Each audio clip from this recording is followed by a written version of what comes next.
Welcome to the Exit Strategy, your no bullshit guide to divorce with the experienced attorneys from New Direction Family Law. Unfiltered discussions to help you move from victim to victorious and from bitter to better.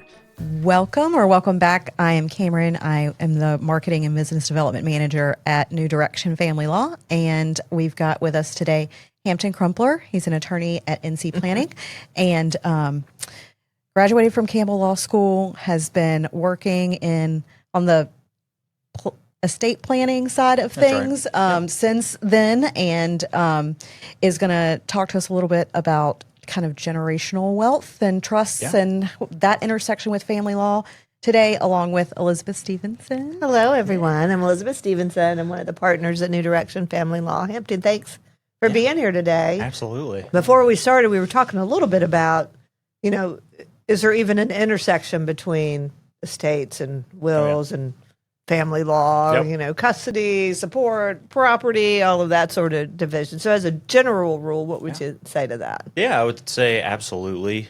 We have clients coming in every day, basically, that'll present us with a prenup or some sort of postnup that they got executed. So whenever we're meeting with someone, we're looking at, what kind of estate they have set up. We always have to consider, are there any family law documents out there? Mm-hmm. And we obviously review them. Typically, when we're dealing with kind of the intersection there between family law and estate planning, a lot of the time it's going to be centered around if, God forbid, one of the spouses were to pass away, what are the rights of the surviving spouse, if any? Right. So we usually have discussions around that. But it's going to be important as well to kind of craft their plan around the prenup if they have one. If certain assets were deemed to be kept separate, right? We always want to be mindful of that when we're doing a plan. And this could be any type of plan. It could be a just run of the mill last will and testament plan that we do, or it could be a more advanced trust, right? And that'll just kind of depend. But there's definitely a big intersection there that we see. Right. And so, just as a general, this is one question I always ask people who come in for an initial consultation is. And they're separated, they're not divorced, you have a will. It's like, no. I said, well, if your spouse dies today, right? You're going to get that all or vice versa. That's right. Yeah, that's right. There's always, kind of a statute floating around that'll kind of dictate where assets can go, especially if you don't have a plan in place. Right. One of the biggest quirks we see on the estate planning side is if, like on a financial account, you have your spouse listed as a beneficiary on there. And then if you're separated or divorced in North Carolina, that's not going to automatically cut your spouse off of that beneficiary designation. So we have a lot of clients that are kind of shocked by that. But I think one of the biggest kind of, I'll say, shock moments that we kind of discuss with clients is, you can never really disinherit your spouse with the exception of if you have a prenup or a postnup in place. Right. So like we were talking about earlier, sometimes we'll meet with clients and they get in and they're just wanting to leave all to their kids from maybe a previous marriage. Maybe we have a blended family set up.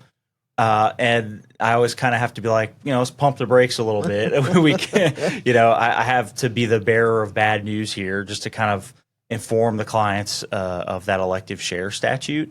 In North Carolina, a spouse, depending on the length of the marriage, is statutorily entitled to a percentage of the estate generally.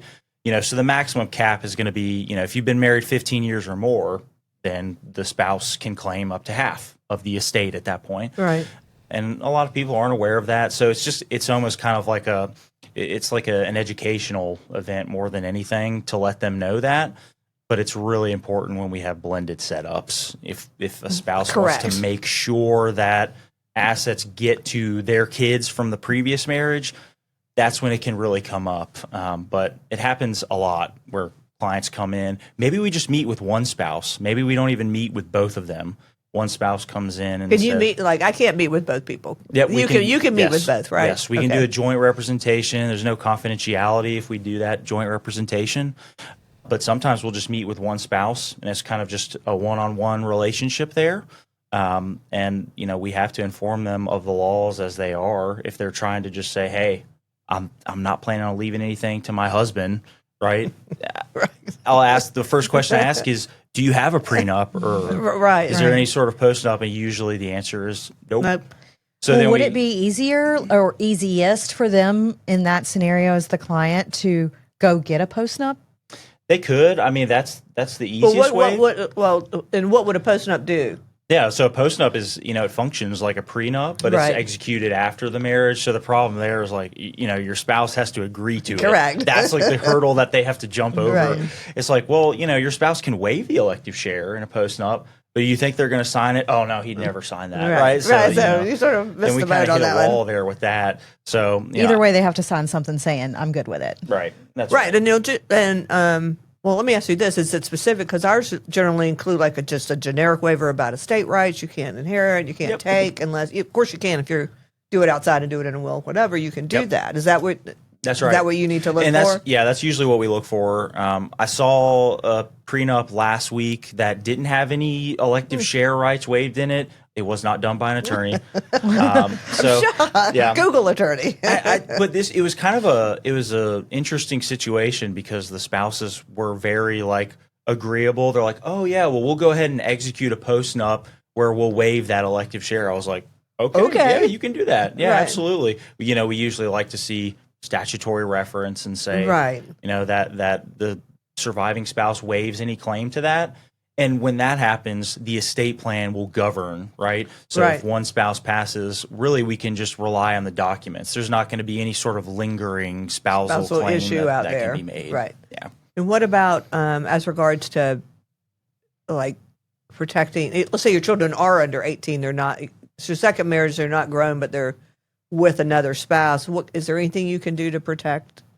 Do that? Yeah. So do you mean if it's kids from, you're saying, a previous marriage? And they're underage? What would you? I mean, they're not going to hand that. Like we were just talking $500,000. I mean, can you set up something for them in the event you die and they're still underage? What can you do? You can. I mean, you can always set up a trust. I mean, that's always kind of our go-to model for especially minor kids, because usually people don't want to just dump a giant sum of money on an 18-year-old. I don't, who knows what I would have done if I got $500,000 or $1 million at age 18. So usually we see a trust set up. Okay. And, it varies on how those are going to be set up. But the trust is the go-to way to kind of protect those assets for the child so they can benefit from it. You could set maybe age benchmarks where they could be entitled to some money. Or you could, make it a lifetime, what we call a discretionary trust for their whole life, where someone else is actually managing the money. Right. And something, another intersection here with family law is the trustee can be separate from the legal guardian of the child. Right. So you could have the parent of the child that actually has custody or what have you. The trustee can be someone else. It could be a bank. It could be a third party. It could be a friend, another family member. But that's the person that kind of actually manages the pot under the trust. Gotcha. Yeah. It could be a little sticky with the person that died and the ex. They don't like the person that you that is going to do the money for trust. private school. No, you don't. Exactly. Yeah. Most people, especially when we're doing our plans, they like to have guardian and trustee be the same person. Yeah. But sometimes we get not. clients, they're like, we want a checks and balances sort of thing there. So, we see it both ways, but by far most common is guardians wearing a different hat when they're serving as a trustee. Right. But yeah, that trust is a great vehicle for that. If you have a supporting spouse and a dependent spouse, and you're dividing this multi-million-dollar estate, would you suggest that someone who doesn't have that finesse that this spouse is always taking care of the investments, done this and that? What would you suggest for the spouse that's coming into that money? Are you the person that they need to go see to protect those assets, perhaps? Sure, we can be. We provide legal counsel to trustees all the time. I mean, we don't have to be the, quote, named trustee in the document, but whenever we're dealing with a beneficiary of a trust, for example, we can kind of be that. It's almost like a checks and balances for, between us and the trustee, where we can kind of provide guidance for the trustee going forward, and we can kind of tell them, okay, you're going to want to work with a financial advisor. Right.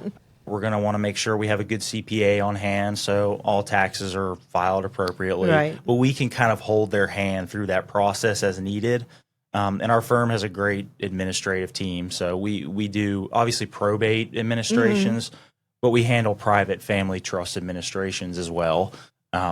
Sometimes we'll actually serve as the trustee, but usually we're kind of in an advisory role. Makes sense. Yeah.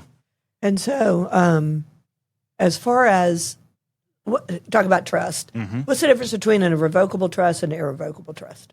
Yeah, so they're totally different beasts. A revocable trust is usually it's kind of like a will substitute. It's what people will use to avoid probate, make things efficient for their family, and obviously save on some taxes here and there, primarily for retirement accounts. Right. Retirement accounts can get stuck with some pretty bad payout periods if they go to probate. So usually a revocable trust is going to be used for efficiency, Okay. for making things easier for your family. It's also really helpful if you're a small business owner. Let's say you own an LLC, you own an S Corp, right? Usually we like to actually assign the ownership into the trust of that business just to make sure there is no probate exposure. So if one spouse passes, we don't have to be dealing with a business interest in probate. So revocable trust is a great tool to keep all of that private and with the family. And so, speaking of business, because we do a lot with closely held businesses. Yep. And so, could you do you have to be full ownership, No. or can you put your percentage into a trust to protect that? Yep, you can do your percentage, even if it's like you've got 20 owners and you Right. own 15%, you can still assign your percentage. You know, we want to make sure that we have good internal documentation like consent minutes and all that shows that all the other owners, they said, yep, we're good with this. That's okay. They signed off on it. And then, you know, the new operating agreement will typically reflect that the trust is now the owner of that 15%. Okay. But you have the flexibility there. And so, as far as we talked a little bit about, because we see a lot, I call it the grain of divorce. Yeah. Where you're older, you get divorced, and then you remarry, you know, but you have these adult children, but then you got new children, Right. you know, in the new marriage. So how do you do that? How do you protect everybody? I mean, it seems like you get stuck in the middle a lot. You got to make everybody happy. That's right. You know, there's some different tools in the toolbox there. We always kind of start at, you know, ground zero and say, you know, your first line of action could just be to leave everything to your spouse. Right. And trust, wink, wink, that they will honor your wishes and provide for your kids from a previous marriage independently. But a lot of people, you know, that's a little scary, and understandably. Right. So some people will opt for what we call a Q-tip trust.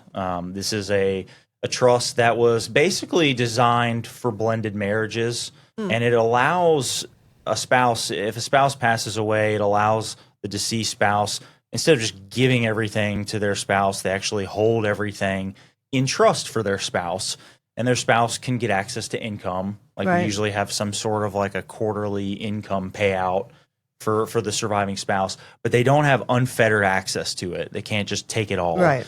And this type of trust setup will ensure that we get the unlimited marital deduction for taxes. So even though we're holding it in trust for the surviving spouse, there's still no tax levied on any assets going to the surviving spouse. But the cool thing about this trust is when the surviving spouse eventually does pass, the trust will then dictate where the money goes at that point. Yeah. So in your example, if you've got 2 kids from a prior marriage and then 2 children from the current marriage, we could have a 4-way split, or we could do some other percentage distribution there if we wanted to. It's just however the first to pass, however they decided to set up that trust. But that's a great tool in the toolbox for blended families. I don't do wills instead. I've never heard of that before. Yeah. That one's not on my bar exam. I did not look. Yep. Yeah. It's a pretty common trust setup, especially for blended families, because you actually get the full marital deduction, which, you know, before the Q-tip was recognized and the IRS recognized it and everything, if you were holding something in trust for a spouse, unless you gave them the ability to dictate where the assets went after the survivor passed, you get no marital deduction. But the Q-tip trust allows us to restrictively hold things while also getting that tax advantage. Yeah. Good. Yeah. You're dealing with splitting stuff up after passing, and we deal We with have splitting stuff up prior to, yes. Yep. even though they may want it to be that way. Yeah. It's interesting. Right. So does everyone need a will, and is it is it important for both parties to sit there? I mean, everybody has like reciprocal ones. Everybody, for the most part, that I talk to. Yep. Mirror You know, image. you're mine, I'm yours, Yep, and that that's sort right. of thing. That's right. So, I mean, is that generally? Absolutely. Because if you don't have any plan in place, you pass away intestate. Right. And that means that the laws of North Carolina are going to dictate where your property goes. And we've seen some horror stories with people that don't have anything in place. A lot of spouses will just assume, oh, if I pass and I don't have anything, everything's going to go to my spouse Right. anyways. But that's not actually true. We had a blended family set up one time. There were 2 estranged children from previous marriage, and the wife actually owned the house that her and her new husband lived in. She owned it 100%. Right. Okay. So she didn't have an estate plan in place. She passed away, and mind you, these estranged children were hers. He didn't have any kids. Okay. So when she passed away, because she had no plan, laws of North Carolina kicked in, and instead of the house going to the husband like he assumed it would, Right. it actually vested in him and the 2 estranged kids. So now they're in court Right. litigating that, Right. battling that out, and it's probably going to have to be sold, which is a bummer because the husband wanted to continue to live keep there. it. It was his house, but really your only option if you've got co-owners, it basically has to be petition for partition or partition sale of the sale. property. So yes, always have a plan. Always have a plan. So we were talking about a little bit about retirement and things, and that a lot of times, people come to me, their spouse is on there, but they can't unless the spouse consents. They're not Right. getting changed. That's So- right. Hi there, it's Cam with New Direction Family Law. And if you find yourself facing or considering separation and divorce, you may realize that determining who gets what property can be one of the more complicated and confusing issues. It's so important that you're represented by an experienced family law attorney who knows marital property law and will advocate for your best interest. New Direction Family Law has a combined 80 years of experience protecting the rights of our clients and their assets. When an amicable arrangement can't be reached, we aggressively advocate, we support, and we educate our clients to achieve the best possible outcomes. When you're ready, schedule an initial consultation by calling 919-719-3470 on our website at newdirectionfamilylaw.com or click the link in the episode description. We've got your assets covered.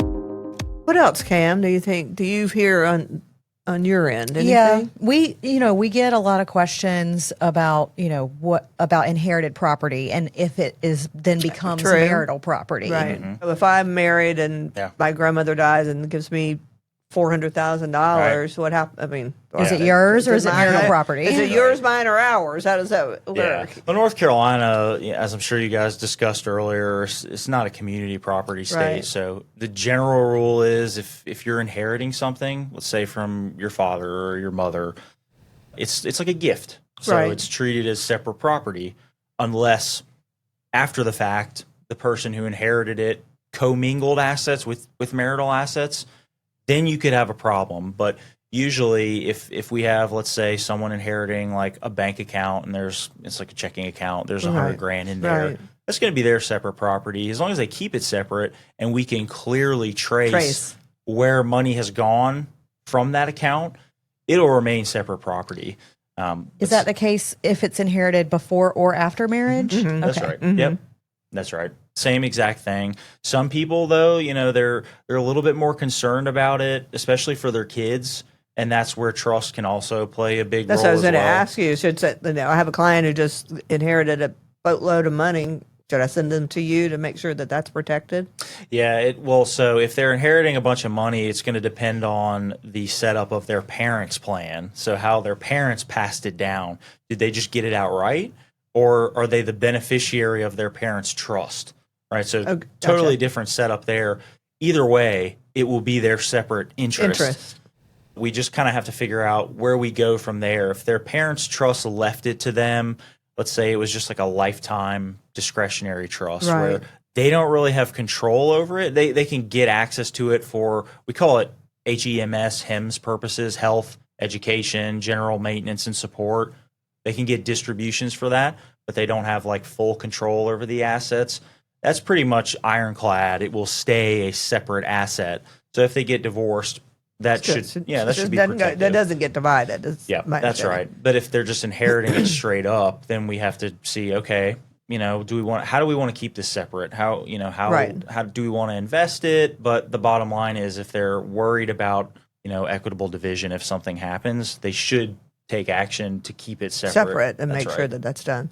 And so for support purposes, which I know you don't deal with, but if I do inherit that money and it's in a trust and it's being invested and I'm making money, are there tax consequences, or does that count as is that income to a person? Yep. So generally speaking, what we call principal is inherited tax-free, but tax always has to be paid on income. Right. So for example, if we have a trust set up, like let's say there's a brokerage account sitting in the trust and it's earning dividends or something, that's considered income.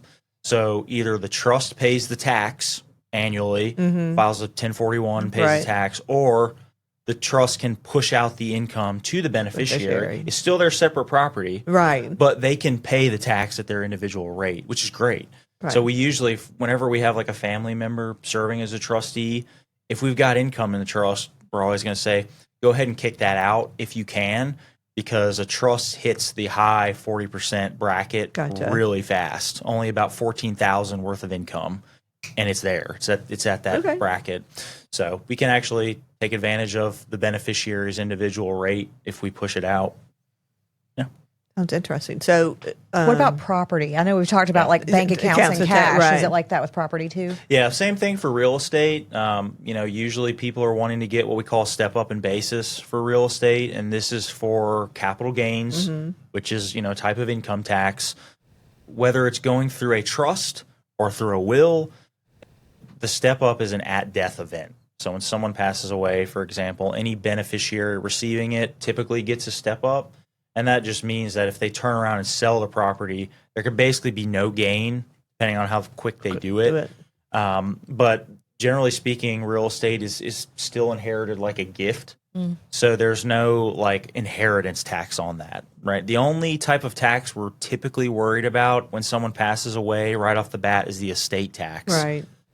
North Carolina doesn't have a state level estate tax. So we're just dealing with the federal. And the exemption's through the roof right now. About $14 million per person right now. I think we're safe. Yeah, right, yeah. I am. I don't know about anybody else. Yeah, for 98% of our clients, we don't even have to bother with any sort of tax planning. But real estate, generally speaking, is going to be treated like a gift. And it's still separate property. So a little bit different scenario, but if there's property that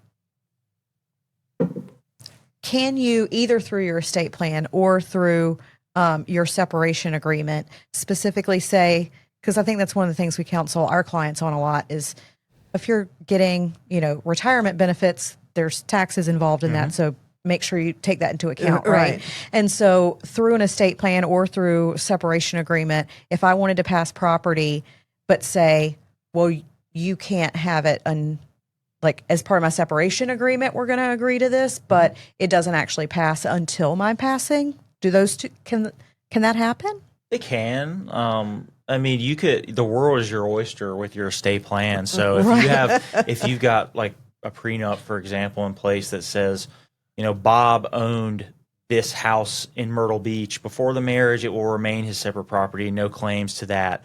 The estate plan can say, per our prenup dated XYZ, right, I am leaving this piece of real estate to Joe, like my friend Joe, or I'm going to hold it in trust for my child.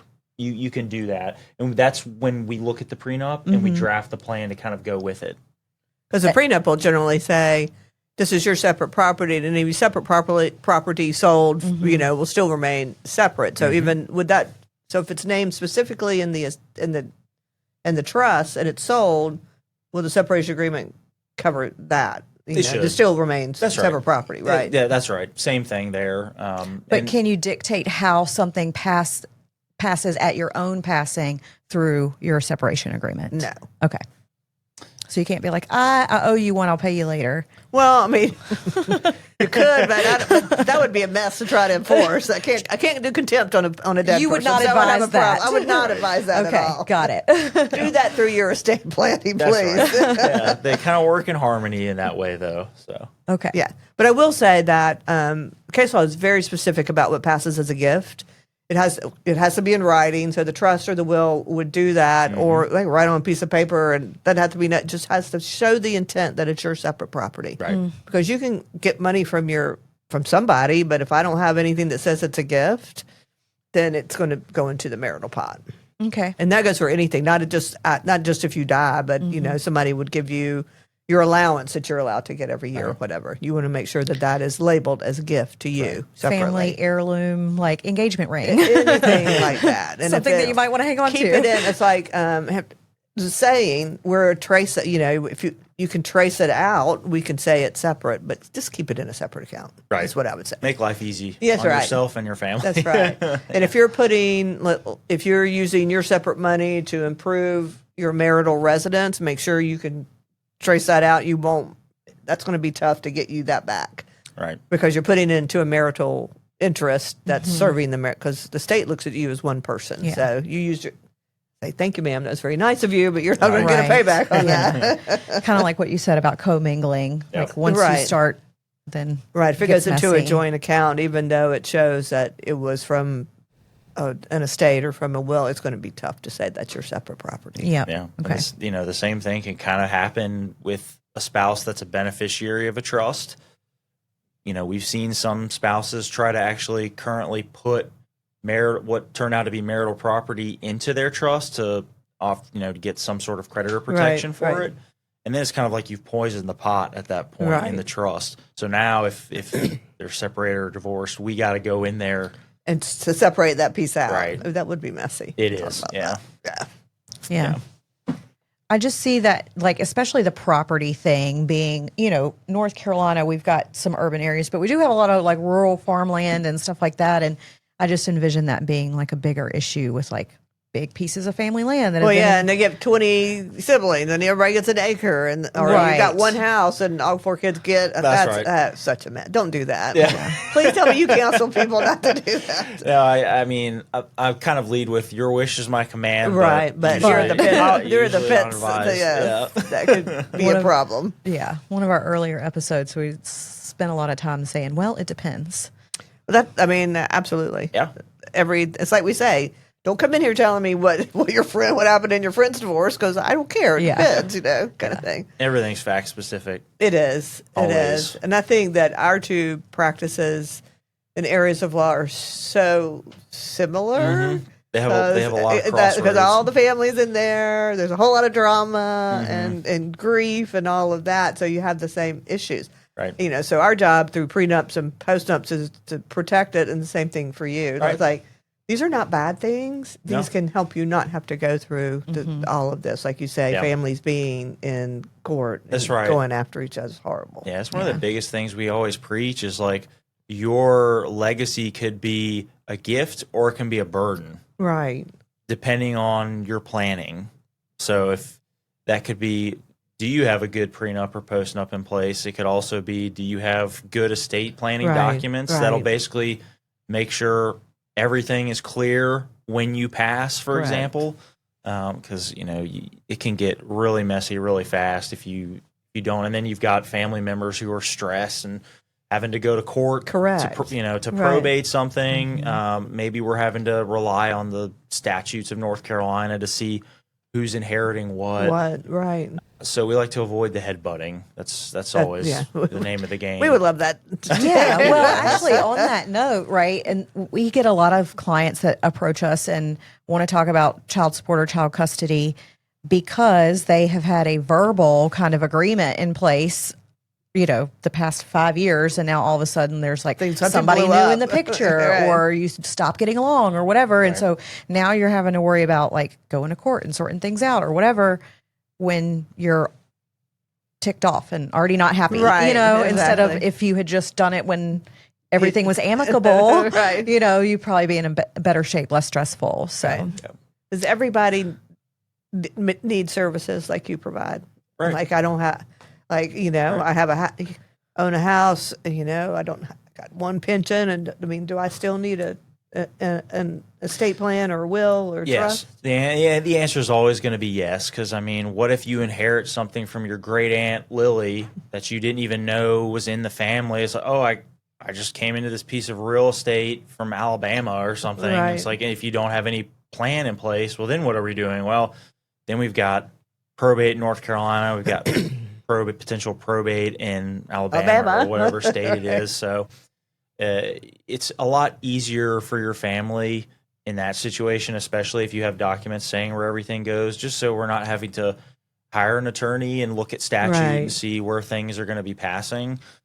So even if you have simple assets, usually the recommendation is going to be to have something in place just in case. Just in case. Right? Or what if you had a financial account and you forgot to list a beneficiary on there? Right. Happens all the time. Right. It's like, oh, my mother passed away last year.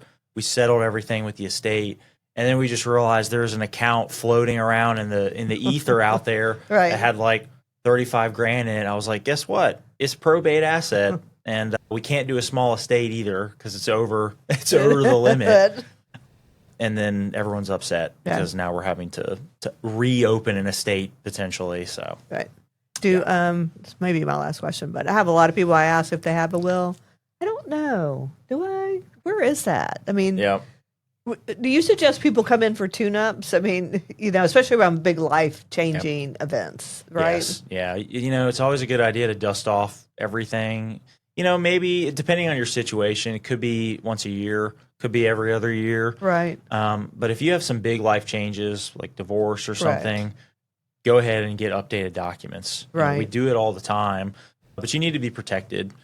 So, it's a good idea to take a look at your documents, make sure that they're still doing what you want them to do. Right. We meet with people all the time, like, well, I haven't looked at these in 8 years. And then I'll start, reviewing the documents with them, and they'll be like, we said that in there? So, that's where this house is going. And so, we need to change that. So it's always smart to just go ahead and even if you don't really anticipate any changes, there could have been changes in the law Right, that you're not exactly. aware of. So it's wise to just go ahead, and just make that review. appointment. Just put it on your reminder. That's right. Yeah.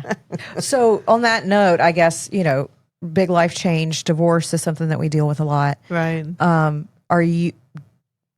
know you said you meet with people as couples, right? And so if do they need to reapproach you? Like, what if things are not amicable? Oh, that's a really good question. Yeah. What are they going to do about getting their documents If you were meeting changed? with both of them, and now I don't trust you anymore because this son of a bitch is screwing me. Well, it's funny. I actually have a matter right now where, typical joint representation. Right. There's no confidentiality or anything. We'd already drafted all the documents. We were Right. doing a trust plan for them, and I met with the wife in the fall, and she said, "We're getting divorced." And it was like out of left field. Like I had no idea Right. this was coming, but she was very emotional about it. So we kind of have to backpedal a little bit, and we have kind of a boilerplate conflict waiver that Right, we'll send out. We can still individually represent one of the spouses, Right. but we're going to need both of them to Just sign sign off off on the that waiver. that there's a waiver there. But so we're dealing with that like right now. This morning, I was actually dealing with that. So what happens if I tell you the story, we're getting divorced and blah, blah, blah? Is it still confident? I mean, and I tell you everything about, I spent all this money, I don't want him to find out, but you've been seeing both of us. Right. Is that confidential? I mean, if we have an ongoing joint representation, they've signed our agreement, and it states in there is no confidentiality between both spouses. So there's no way to prevent that absent any sort of like a waiver and a re-engaged individual Right, representation. Yeah. You'd be a good witness to call. Keep Keep that in mind. Keep that in mind. That's right. So how do people get in touch with you, Hampton? So we're all over the place in terms of presentations, and by that I just mean we travel around a lot. We go give seminars in Raleigh, Cary. Oh, We cool. speak at plenty of 55 and up communities. I just did one last week. Oh, nice. Del Webb and Clayton. But also we have online advertisements. A lot of people come to us from Google, just Yeah, looking does, around for yeah. an estate planning attorney in the area. But we have a lot of really great connections with financial advisors. Nice, in the area. good. That's probably our best in terms of quality.